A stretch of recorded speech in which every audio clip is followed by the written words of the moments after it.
Hea metsasõber, taas kord oleme Soomaa rahvuspargis, Tõramaa kinnistul. Siin on looduskaitseala, siin on rahvuspark, siin on piiranguvöönd, siin on Natura 2000 ala.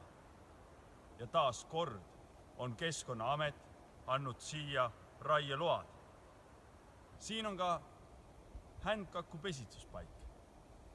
Ja nagu iroonia kiuste, me olime aasta aega tagasi siin, peatamas raiet, on antud sellele samale kinnistule, sellele eraldisele, kus pesitseb händkakk, raieluba. Mis toimub Eesti Vabariigis? Looduskaitseseaduse järgi, metsaseaduse järgi peaks Eesti riik hoolt kandma loodusväärtuste kaitse eest. Kuidas siis on võimalik, et rahvuspargis, piiranguvööndis, Natura 2000 ala annab Keskkonnaamet välja raielube? Ei saa aru täpselt, mis toimub. Mis ajal me elame?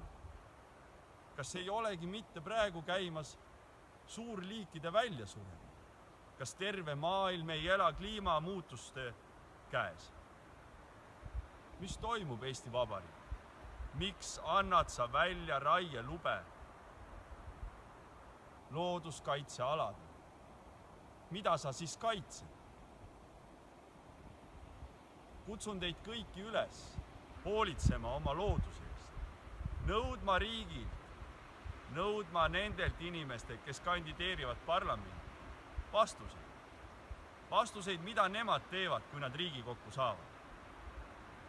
Ja nõudma ametkondadelt selgitusi, mis toimub, sest see ei ole enam normaalne.